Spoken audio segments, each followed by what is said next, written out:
Boa noite, queridos irmãos. Boa noite, queridas irmãs. Tudo bem com vocês? Meu nome é Gabriel. Você está aqui no meu canal, no canal do João Vinhas. Fixar aqui melhor. Para quem não me conhece, meu nome é Gabriel. Tenho 31 anos. Sou formado em Educação Física, pós-graduado em Libras, professor de Araruama e Maricá, pós-graduado em Libras. Sou autista com hiperfoco em Fluminense, Titanic e leitura bíblica. Vamos para nossa devocional no livro Pão Diário, dia 28. Leitura bíblica, Lucas, Evangelho de Lucas, Lucas 6, de 32 a 38, 6, 32 a 38. Que mérito vocês terão se amarem aos que os amam? Até os pecadores amam aos que os amam. E que mérito terão se fizerem o bem àqueles que são bons para com vocês? Até os pecadores agem assim. E que mérito terão se emprestarem a pessoas de quem esperam devolução? Até os pecadores emprestam a pecadores, esperando receber devolução integral. Amem, porém, os seus inimigos.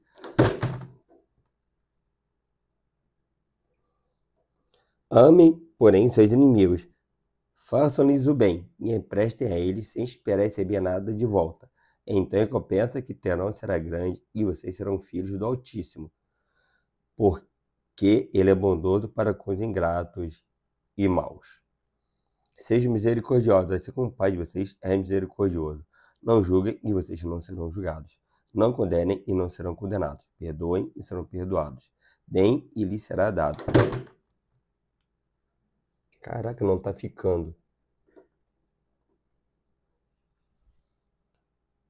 Perdoem e serão perdoados. Deem e lhes será dado. Uma boa medida, calcada, sacudida e transbordante será dada a vocês.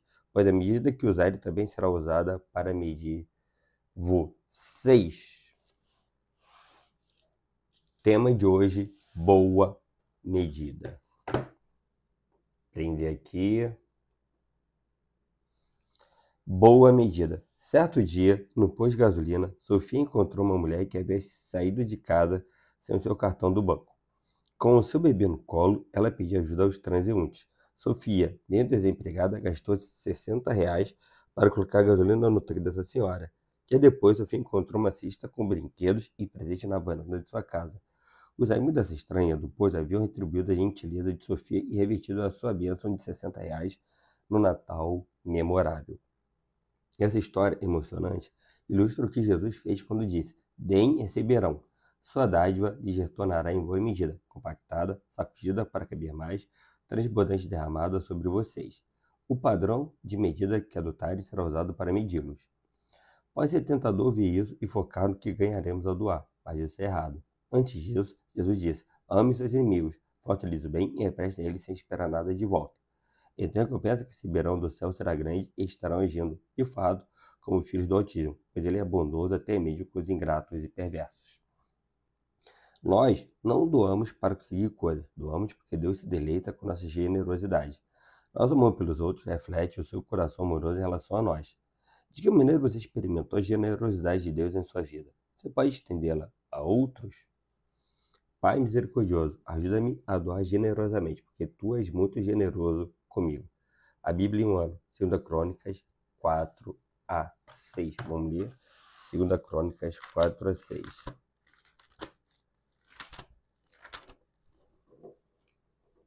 Caraca, tá caindo.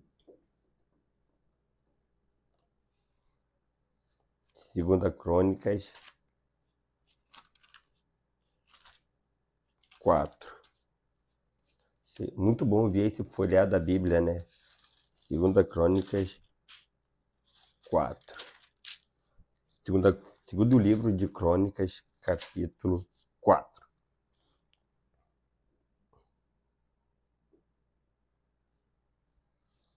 Salomão também mandou fazer um altar de bronze de 9 metros de comprimento, 9 metros de largura e 4,5 metros de altura. Fez o tanque de metal fundido, redondo, medindo 4,5 metros de diâmetro e 2,25 metros de altura. Era preciso um fio de 13,5 metros para medir a sua circunferência.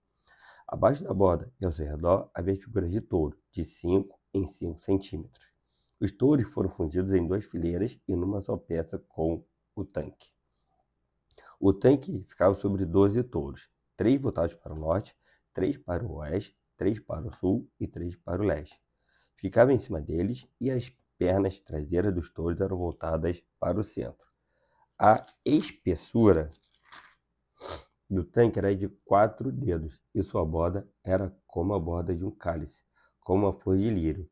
Sua capacidade era de 60.000 litros. Fez 10 pias, colocando 5 no lado sul e 5 no lado norte. Nelas era lavado tudo o que era usado nos holocaustos, enquanto que o tanque servia para os sacerdotes se lavarem. Fez 10 candelabros de ouro, de acordo com as especificações, e os colocou no templo, 5 no lado sul e 5 no lado norte.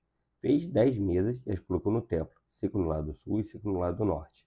Também fez 100 bacias de ouro para a aspersão.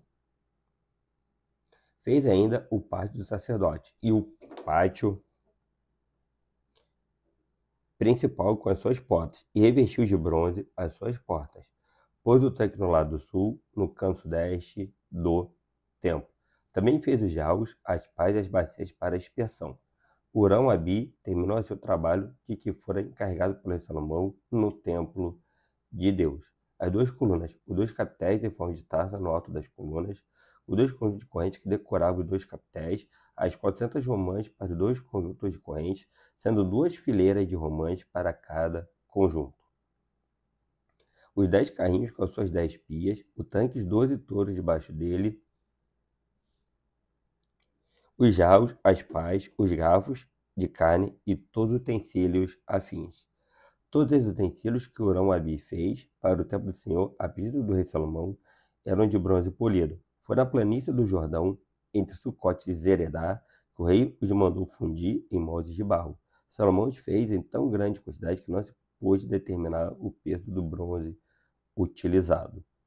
Além desse, Salomão mandou fazer também todos estes outros utensílios para o templo de Deus: o altar de ouro, as mesas sobre as quais ficavam os pães da presença, os candelabros de ouro puro com as suas lâmpadas, para alumiarem diante do santuário interno, conforme determinado, as flores das lâmpadas e as tenazes de ouro maciço, os portadores de pavio, as bacias para expiação, as tigelas, os incensários de ouro puro e as portas de ouro do templo, tanto as portas da sala interna, o lugar santíssimo, quanto as portas do átrio principal. 2 Crônicas, capítulo 5. Terminada toda a obra que Salomão havia realizado para o templo do Senhor, ele trouxe as coisas que seu pai Davi tinha consagrado e as colocou junto com os tesouros do templo de Deus, a prata, o ouro e todos os utensílios.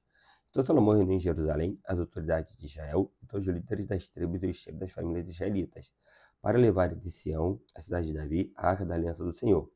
E todos os homens de Israel uniram-se ao rei por ocasião da festa, no 7º mês. Quando todas as autoridades de Israel chegaram, os levitas pegaram a arca e a levaram com a tenda do encontro e com todos os seus utensílios sagrados. Foram os sacerdotes levitas que levaram tudo, o rei Salomão e toda a comunidade de Israel, que se havia reunido a ele diante da arca, sacrificaram tantas ovelhas e bois que nem era possível contar. Os sacerdotes levaram a arca do Senhor para o seu lugar no santuário interno do templo, no lugar santíssimo, e a colocaram debaixo das asas dos querubins. Os querubins tinham suas asas estendidas sobre o lugar da arca e cobriam a arca e as varas utilizadas para o transporte. O tamanho para cima, que é. Os sacerdotes levaram a arca da aliança do Senhor para o seu lugar no santuário interno do templo, no lugar santíssimo, e a colocaram debaixo das asas dos querubins. Os querubins tinham as suas asas estendidas sobre o lugar da arca que cobriu a arca e as varas utilizadas para o transporte. Essas varas eram tão compridas que as suas pontas se estendiam para fora da arca e podiam ser vistas da parte da frente do santuário interno, mas não de fora dele. Elas estão lá até hoje. Na arca havia só 2 tábuas que Moisés tinha colocado quando estava em Horebe, onde o Senhor fez uma aliança com os israelitas depois que saíram do Egito. Os sacerdotes saíram do lugar santo. Todos eles haviam se consagrado, não importando a divisão a que pertenciam, e todos os levitas que eram músicos, Asaf, Emã, Jedutum e os filhos e parentes deles ficaram a leste do altar, vestidos de linho fino, tocando símbolos, harpas e liras, e os acompanhavam 120 sacerdotes tocando cornetas.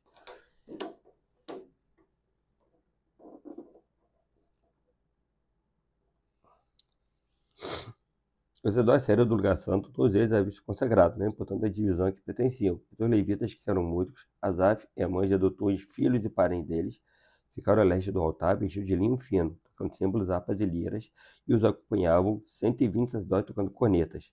Os que tocavam cornetas e os cantores, em uníssono, louvaram e agradeceram ao Senhor. Ao som de cornetas, símbolos e outros instrumentos, levantaram suas vozes em louvor ao Senhor e cantaram. Ele é bom, sua amor dura para sempre. Então uma nuvem encheu o templo do Senhor, de forma que os sacerdotes não podiam desempenhar o seu serviço, pois a glória do Senhor encheu o templo de Deus. 2 Crônicas, capítulo 6. E Salomão exclamou: o Senhor disse que habitaria numa nuvem escura. Na realidade, construí para ti um templo magnífico, um lugar para nele habitares para sempre. Depois o rei virou-se e abençoou toda a Assembleia de Israel que estava ali em pé e disse: pedi ao Senhor, o Deus de Israel, que por suas mãos cumpriu o que prometeu com sua própria boca a meu pai Davi, quando lhe disse: desde o dia em que tirei o meu povo do Egito, não escolhi nenhuma cidade das tribos de Israel para nela construir um templo em honra ao meu nome, nem escolhi ninguém para ser o líder de Israel, o meu povo. Mas agora escolhi Jerusalém, para o meu nome ali está, e escolhi Davi para governar Israel, o meu povo. Meu pai Davi tinha no coração o propósito de construir um templo em honra ao nome do Senhor, o Deus de Israel. Mas o Senhor lhe disse: você fez bem em ter no coração o plano de construir um templo em honra ao meu nome. No entanto, não será você que o construirá, mas seu filho que procederá de você. Ele construirá o templo em honra ao meu nome, e o Senhor cumpriu a sua promessa. Sou o sucessor de meu pai Davi, e agora ocupo o trono de Israel, como o Senhor tinha prometido, e construí o templo em honra ao nome do Senhor, o Deus de Israel. Coloquei nele a arca, na qual estão as tábuas da aliança do Senhor, a arca que ele fez com os israelitas. E depois Salomão colocou-se diante do altar do Senhor e de toda a Assembleia de Israel, e levantou as mãos para orar. Ele havia mandado fazer uma plataforma de bronze com 2 metros e 25 centímetros de comprimento e de largura, e 1 metro e 35 centímetros de altura, no centro do pátio externo. O rei ficou em pé na plataforma e depois ajoelhou-se diante de toda a Assembleia de Israel, levantou as mãos para o céu e orou. Senhor, Deus de Israel, não há Deus como tu nos céus e na terra. Tu que guardas a tua aliança de amor com os teus servos, que de todo o coração andam segundo a tua vontade. Cumpriste a tua promessa a teu servo Davi, meu pai, com a tua boca fizeste e com a tua mão cumpriste, conforme hoje se vê. Agora, Senhor, Deus de Israel, cumpre a outra promessa que fizeste a teu servo Davi, meu pai, quando disseste: você nunca deixarás de ter diante de mim um descendente que se assente no trono de Israel, se tão somente os seus descendentes tiverem o cuidado de, em tudo, andar segundo a minha lei, como você tem feito. Agora, ó Senhor de Israel, que se confirme a palavra que falaste a teu servo Davi. Mas será possível que Deus habite na terra com os homens? Os céus, mesmo os mais altos céus, não podem conter-te, muito menos este templo que construí. Ainda assim, atende à oração do teu servo e ao seu pedido de misericórdia. Ó Senhor, meu Deus, ouve o clamor e a oração do teu servo, faz hoje na tua presença. Esteja os teus olhos voltados dia e noite para este templo, lugar do qual disseste que nele poreias o teu nome, para que ouças a oração que o teu servo fizer voltado para este lugar. Ouve a súplica do teu servo de Israel, o teu povo, quando orarem voltados para este lugar. Ouve desde os céus os lugares de tua habitação, e quando vires, dá-lhes o teu perdão. Quando o homem pecar contra seu próximo e tiver que fazer um juramento, e vier jurar diante do teu altar neste templo, ouve dos céus e age. Julga os teus servos, retribui ao culpado, fazendo recair sobre a sua própria cabeça o resultado da sua conduta, e declara sem culpa o inocente, dando-lhe o que a sua inocência merece. Quando Israel, o teu povo, for derrotado por um inimigo, por ter pecado contra ti, e voltar-se para ti, e invocar o teu nome, orando e suplicando a ti neste templo, ouve dos céus e perdoa o pecado de Israel, o teu povo, e traz-o de volta à terra que deste a ele e aos seus antepassados. Quando fechar o céu e não houver chuva, por haver o teu povo pecado contra ti, e o teu povo voltado para este lugar, invocar o teu nome e afastar-se do seu pecado, por o haver castigado, ouve do céu e perdoa o pecado dos teus servos, Israel, o teu povo. Ensina-lhes o caminho certo e envia a chuva sobre a tua terra, que deste por herança ao teu povo. Quando houver fome ou praga no país, ferrugem e mofo, gafanhotos e peregrinos e gafanhotos devastadores, ou quando inimigos sitiarem as suas cidades, quando, em meio a qualquer praga ou epidemia, uma oração ou uma súplica por misericórdia feita por israelita ou por todo o Israel, teu povo, cada um sentindo as suas próprias aflições e dores, estendendo as mãos na direção deste templo, ouve do céu do lugar da tua habitação. Perdoa e trata cada um de acordo com o que merece, visto que conheces o seu coração. Sim, só tu conheces o coração do homem. Sim, eles te temerão e andarão segundo a tua vontade durante todo o tempo em que viverem na terra que deste aos nossos antepassados. Quanto ao estrangeiro, que não pertence a Israel, o teu povo, e que veio de uma terra distante por causa do teu grande nome, da tua mão poderosa e do teu braço forte, e quando ele vier e orar voltado para este templo, ouve dos céus o lugar da tua habitação e atende o pedido do estrangeiro.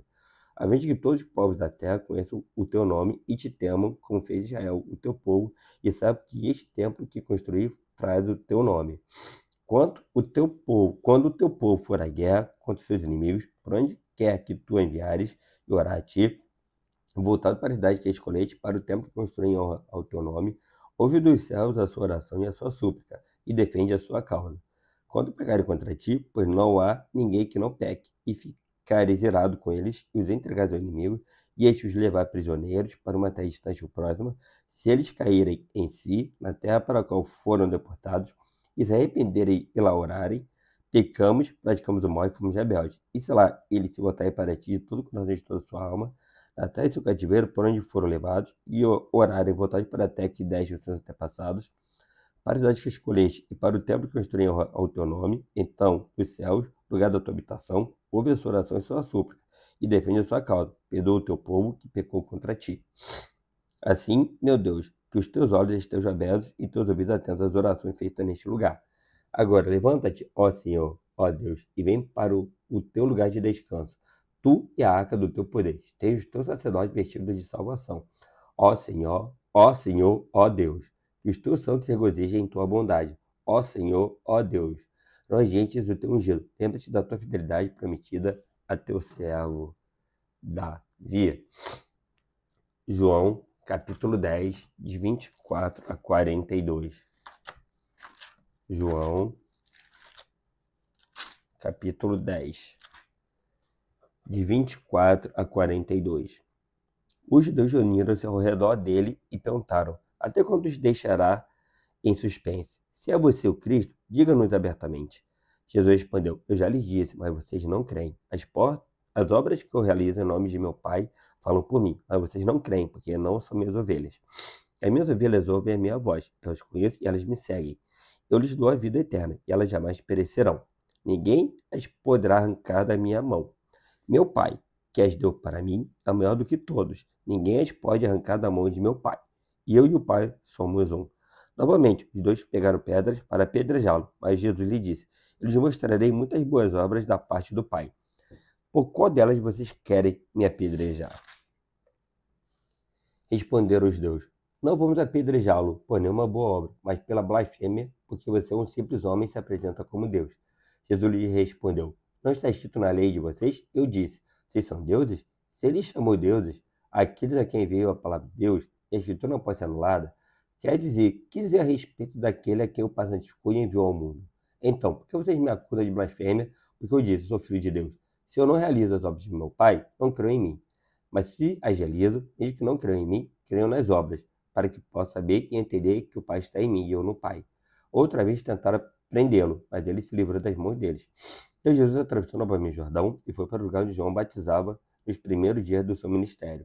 Ali ficou e muita gente foi até onde ele estava, dizendo: embora João nunca tenha realizado um sinal milagroso, tudo que ele disse a respeito deste homem era verdade. E ali muitos creram em Jesus. Valeu, gente. Até a próxima. Tchau. Fui. Valeu.